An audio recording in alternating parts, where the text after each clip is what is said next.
according to the statute, is the definition of a career? There's not a definition.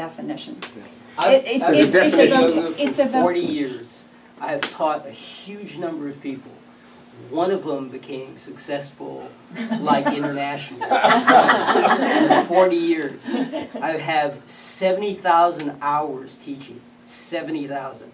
I'm registered with Yoga Alliance at 500. It's ridiculous for a yoga teacher with 500 hours to say they know how to teach yoga. I think it's a generally accepted fact that if you get 10,000 hours, after my first 10,000 hours, I realized I knew nothing. The tuition I pay to teach yoga over my lifetime is higher than my students. Because I care for people. And most of the people that get these things, they're not going to make a living. I mean, I don't have a high-paying career in yoga. I do it because I care. People go out, you know, my mother's sick, I want to learn how to do this so I can help her because she's sick. You know, it's little things. I have people at work. You know, I had some guy came in when I was in engineering, and why was I in engineering? Because I couldn't make a living doing yoga.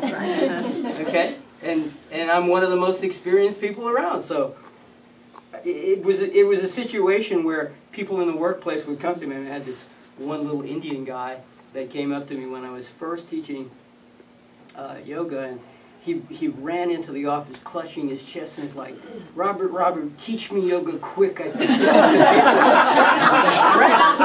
All he needed to do was sit on and breathe.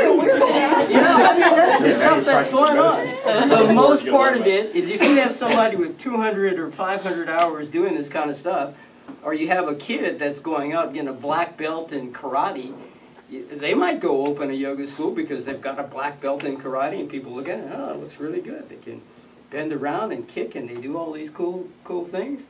And are they going to have a career? In no possible way. It's the same thing with yoga teachers. For the most part, nobody is making this huge career. It's not happening. We look at each individual school individually now. And I know where you're going, and I mean, we do have some concerns because the Alliance has some marketing of itself, that it is marketing itself and its members as wanting to enter into things that do appear that it would become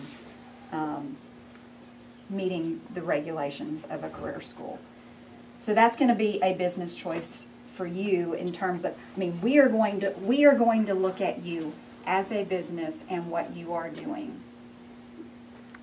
You know, your associations to any types of additional groups or may cause us, if we have had a discussion with you and it appears to us that you indeed meet the reason for an exemption, and you are very strongly connected with an organization or an association or an alliance that appears to be counter to what we have given you an exemption for, that may be one of those reasons that we would periodically come back and say, is this really what you are seeking? First of all, it's really important to have the definition of a career. If you're going to license career schools, you should know what a career is.